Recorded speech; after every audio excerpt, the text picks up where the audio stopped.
భూమి మీద నూకలుంటే ప్రాణగండాలైనా అధిగమించవచ్చునన్న సామెత ఆ యువకుడి జీవితంలో రుజువైంది.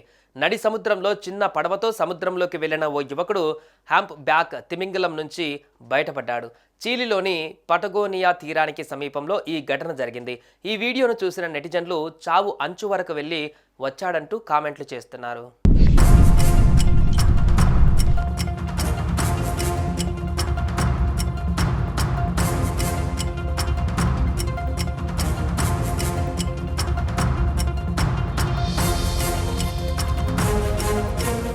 చిలీలోని పటగోనియా తీరానికి సమీపంలో ఆండ్రియాన్ సిమాన్ కాస్ అనే యువకుడు తన తండ్రి డేల్తో కలిసి చిన్న పడవలతో సముద్రంలోకి వెళ్ళాడు.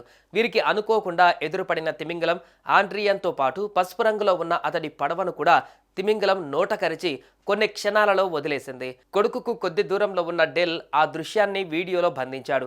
వెంటనే కొడుకును రక్షించడానికి ఫాస్ట్గా అక్కడికి వెళ్లి తీరానికి తీసుకువచ్చాడు. తీరానికి వచ్చిన ఆండ్రియాన్కు కొద్దిసేపటి వరకు నోట్లో మాట రాలేదు. తిమింగలం తనని మింగేస్తుంది, నా పనైపోయింది అనుకున్నా అంటూ ఆ భయానక అనుభవాన్ని వివరించాడు. అయితే చీలీ సముద్ర జలాలలో తిమింగలాలు మనుషులపైన దాడి చేయడం చాలా అరుదుగా జరుగుతుంటుందని స్థానికులు చెబుతున్నారు. సాధారణంగా తిమింగలాల దాడుల నుంచి బయటపడడం అంత తేలిక కాదు. నేరుగా నోట కరుచుకున్న తర్వాత దాదాపుగా వదిలిపెట్టడం అసాధ్యం. అయితే ఆ తిమింగలం ఎందుకో కానీ అతన్ని వదిలేసింది. శాంటియాగోకు దక్షిణంగా దాదాపు 3000 కిలోమీటర్ల దూరంలో ఉన్న సంధి చీలీ పటగోనియాలోని ఓ ప్రత్యేక పర్యాటక ప్రాంతం. ఇది సాహస కార్యకలాపాలకు ప్రసిద్ధి చెందింది. అయితే దీని శీతల జలాలు వివిధ మార్గాలలో దాన్ని దాటడానికి ప్రయత్నించే నావికులు, ఈతగాళ్లు, అన్వేషకులకు సవాలుగా మారాయి. ముఖ్యంగా ఇక్కడి సముద్ర జలాలలో తిమింగలాలు ఎక్కువగా తిరుగుతుంటాయి.